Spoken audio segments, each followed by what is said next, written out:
이 산의 주인은 바로 나. 날씨가 하도 화창해 뭔가에 이끌린 듯 바구니를 들고 집을 나섰다. 이 집 저 집 담을 타고 우거진 장미덩굴 아래 일찍 져버린 붉은 꽃잎들이 꽃무덤을 이루고 있었다. 꽃이 피는 건 한참이어도 지는 건 잠깐이더군 하는 서른 잔치는 끝났다의 시 구절이 떠올랐다. 하지만 서른은 너무나 빛나는 나이가 아닌가. 하긴 어쩌면 스물에도 잔치가 끝날 수 있을 테지. 쉰에 이른 나는 아직 잔치상을 차리지도 못했는데. 호수에 이어진 산자락에서 인동초 꽃을 땄다. 줄기며 잎이며 뿌리까지 약효가 좋아 버릴 게 없다는 인동초지만 꽃차를 만들기 위해 꽃만 땄다. 먼 발치에서 맡아도 어지럽도록 진한 향기가 마약처럼 가슴에 스며든 탓일까? 이 산의 주인이 서울에 사는 누구라는 말은 이미 들었지만 사실은 바로 나임을 깨닫는 기쁨은 크다. 그는 저 먼 회색 도시에서 글자와 숫자로 된 자기 산을 가지고 있지만 사실 이 산은 지금 이렇게 흙길을 밟고 올라가 꽃을 따고 있는 내 것이니까. 호수에는 원앙 한 쌍이 수줍게 고개를 숙인 채 물 위에 떠 있었다. 인기척을 내지 않으려고 조심조심 자리에 앉아 그대로 몸을 누인 채 두 손을 깍지 껴서 머리에 받치고 하늘을 바라보았다. 산비둘기 깃틀과 같은 청회색 빛깔의 하늘 아래를 새들이 날아가고 바람이 지나갔다. 예전에도 그랬고 지금도 그렇듯이 앞으로도 그럴 것이다. 애인이면 좋겠네. 드디어 공연의 막이 오르고 나이 학생들은 관객들에게 멋진 무대를 보여주었다. 평균 나이가 70을 훌쩍 넘는 17명의 배우들에게 가장 힘들었던 것은 공연 예정 장소이자 연습 장소인 농협 2층 강당까지 계단을 오르내리는 일이었다. 탄광촌 시절 힘든 세월을 건너오느라 몸을 혹사하여 대부분 당뇨병이며 신장염 등을 앓고 있고 누구 하나 빠질 것 없이 관절염과 신경통은 기본이었기 때문에 턱이 높고 가파른 계단을 한 발짝씩 오르는 모습은 마치 걸음마를 시작하는 어린아이들 같았다. 연습을 마치면 꼭 누군가는 준비해 온 먹을 것을 내놓았고 누군가는 자기 집으로 초대를 하는 바람에 한나절이 되어서야 헤어질 수 있었다. 그리고도 모자라 슬금슬금 우리 집으로 모여드는 학생들로 좁은 방은 늘 북적거렸다. 가까이 사는 몇몇 분들과는 밤나들이도 자주 나갔다.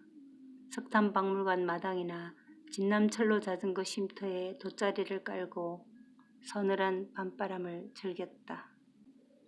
아이고, 선생님이 우리 애인이면 좋겠어요.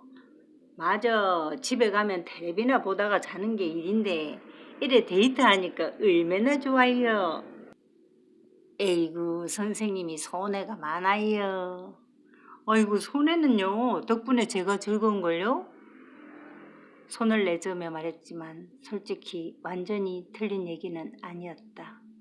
하지만 덕분에 즐거웠다는 나의 말도 거짓은 아니다. 학교를 다닌다는 사실, 선생님이라고 부를 존재가 있다는 사실만으로도 뿌듯해하는 열정적인 학생을 만난다는 것이 어디 아무나 누릴 수 있는 행운인가? 졸업. 우리 집 마당에서 매미가 울기 시작한 건 사흘 전부터다. 이어 어제부터는 온갖 풀벌레 소리가 등장하고 새들보다 그들이 먼저 일어난다는 것을 처음 알았다. 오늘은 새들이 벌레들보다 11분 늦게 일어났다. 사실 잠이 오지 않아서 시계바늘만 노려보고 있었다.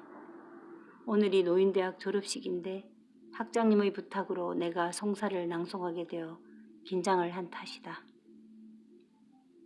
오늘이 입학식이면 좋겠지요. 한 그루 한 그루 나무가 모여 숲을 이루는 것처럼 나무의 날 목요일마다 모여 배움의 숲을 이룬 지 2년. 학교는 뿌리가 깊어지고 기둥이 굵어졌으며 잎도 무성해졌습니다. 첫 만남 때 서먹서먹했던 우리 사이가 이제 막 정분이 나려고 하는데 졸업이네요. 3년 전 눈이 내리던 어느 겨울날 몇몇 사람들이 모여서 이야기를 나눈 일이 생각납니다. 우리 동네에 정말 필요한 일이 어떤 일일까? 그리하여 은성탄광 시절에 병원이었던 곳에 우리 학교가 세워졌습니다. 천장에서는 비가 새고 깨어진 창문에서는 비바람이 드나들던 낡은 건물은 교실과 강당과 급식소로 단장되었습니다. 입학식 날 꽃처럼 환하게 차려입은 학생들이 기대와 설렘에 들뜬 얼굴로 교문을 들어섰고 우리를 선생님이라 불렀습니다. 부족한 우리에게 배우고자 하는 학생이 생기고 거센 세월 탓에 학교와 담을 쌓고 지낸 어르신들에게 선생님이 생겼으니 얼마나 서로 좋았던지요. 교실에서는 배움의 열기가 뜨거웠고 수업을 마치는 우리를 기다리며 국솥에서는 국이 절절 끓었습니다. 그래도 2년 동안 한솥밥을 먹으며 쌓은 우리들의 정이 가장 뜨거운 것 같습니다. 젊은 날에는 하고 싶은 일보다 해야만 하는 일에 쫓기며 살았고 이제 하고 싶은 일을 찾았지만 고단하고 기운이 붙인다는 말씀을 하실 때 우리 교사들은 너무나 안타깝고 속상했습니다. 졸업을 하고 나서는 부디 하고 싶은 말, 하고 싶은 일만 하시면서 즐겁게 생활하시기를 바랍니다. 우리 반은 식당에 모여서 졸업식 뒤풀이를 하고 매달 졸업 기념일인 29일마다 모임을 갖기로 했다.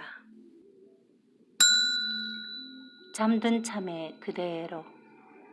도서관에 다녀오는 길 맞은편에서 허리가 굽은 할머니 한 분이 힘들게 걸어오고 계셨다. 나와 거리가 가까워지자 할머니가 멈춰서며 하시는 말씀. 보니까 내가 한 발짝 뗄 때 그짝은 서너 발짝 떼네. 아이고 맨뿐이라 발이 안 나가요. 저도 곧 그럴 건데요 뭐. 읍내 병원에서 물리치료하고 오는 길이야. 아이고 치료받을 때 잠깐뿐이라 도로 아파요. 할머니는 쓸쓸히 웃으며 다시 발걸음을 뗀다. 세상에서 가장 아름다운 것이 노년의 눈으로 보는 청춘의 군상이라는데 팔순 어른의 눈에는 50대가 청춘으로 보이겠지. 내게 30대가 그러하듯. 버스 정류장에서도 어른 한 분이 앉아 계시다가 아이고 나도 저래 걸을 때가 있었나 싶네. 새댁이가 걸어오는 기 그렇게 좋아 베이여 하신다. 이런 시골에선 우리 같은 50대 심지어는 60대까지도 새댁이라고 부른다. 어디 다녀오세요? 지난달에 읍내 병원에서 엉덩이에 주사를 맞았는데 뭐 주사기가 혈관을 건드리 갖고 난리가 났어요. 그래서 뭐 저기 문경 제일병원에 가서 수술까지 받았잖아. 어머나, 병원에서 알아서 조치해 줬어요? 수술 받은 뒤에 물리치료는 병원에서 공짜로 해주더라고. 고생 많으셨겠네요. 우리도 하다 보면 잘하려고 한 게 안 되기도 하고 그러지. 나 때문에 병원에서 많이 놀랬지 뭐. 일부러 그런 것도 아니고 잘하려고 하다가. 아이고 하여튼 큰일 날 뻔했는데 살았대요.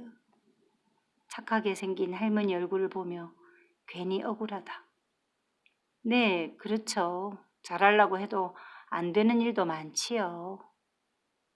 아이고 하여튼 내가 먼 데까지 병원 댕기니라고 얼마나 욕받는지 몰라요. 네, 새댁이 엄마 살아계시요? 네. 할머니는 뭔가 종이 쪽지 하나를 건네며 입에서는 줄줄 노랫가락처럼 연부를 뽑아내신다. 이거 어머니 갖다 드려요. 내가 죽을 고비 넘기고 이거 하루 종일 읊고 댕기여. 우리 스님이 10장 복사해 줬어요. 나눠주라고. A4 용지에 붓글씨로 된 것을 복사한 종이다. 종이를 건네며 연방 구성진 가락으로 읊으신다.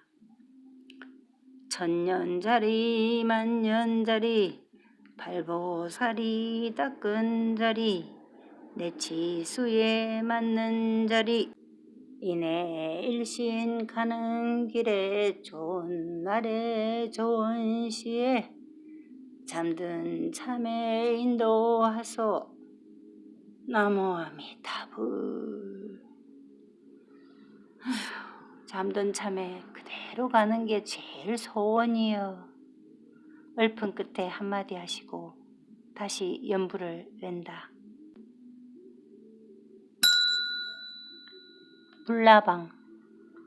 여린 불빛이 새어나간 탓이다.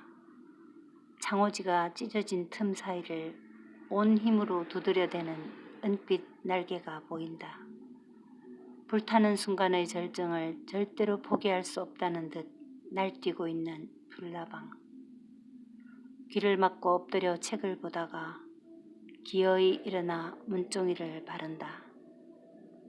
절망한 나방이 편안해졌다. 모두가 편안하다.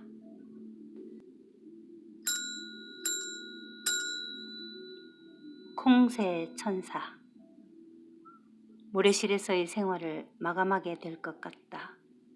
서울의 우리 집 주인이 허리를 다쳐서 내려와 요양을 하겠다니 집을 비워줘야 하게 생겼다.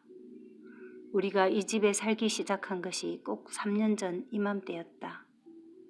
마음이 복잡하여 방바닥에 배를 깔고 허우적대고 있는데 밖에서 무언가 벽을 때리는 소리가 자꾸만 났다.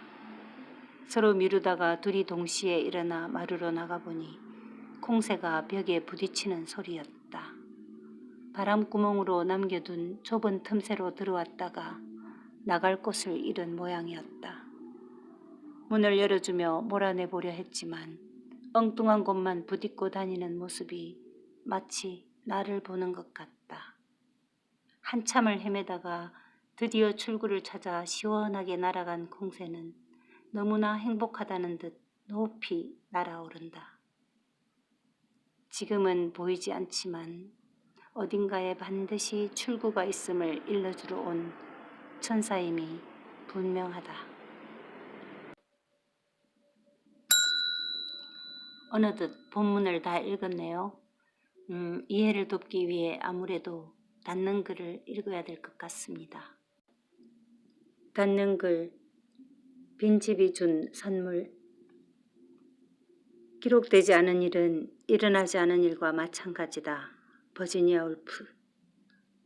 정말 그런 것 같다.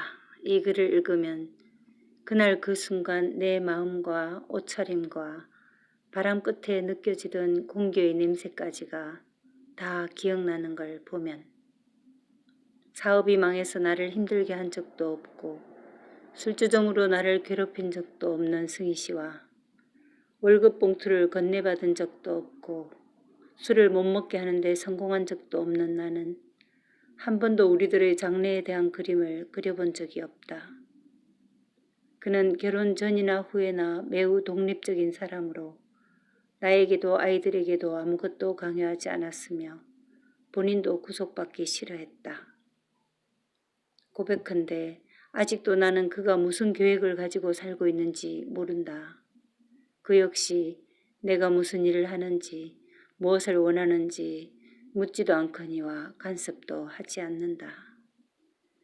그에게 궁금한 것이 많지만 사실 가장 궁금한 것은 언제까지 빈집에 살 것인가였다. 시골에 오면서 그가 집을 갖지 않겠다고 선언을 한 것이 잊히지 않아서였다. 빈집에 깃든 생활을 통해서 나는 꿈같은 경험을 했지만 내겐 우리의 집을 스스로 만들고 싶은 꿈이 있었다. 그러나 그는 결코 공감해주지 않았기에 그 꿈은 점점 나의 집을 갖는 것으로 바뀌었다. 나의 집을 지으리라. 너희 집에 아이들의 방을 만들어 주리라. 두 다리를 마음껏 뻗고 몇 바퀴쯤 대굴대굴 구를 수도 있는 방을.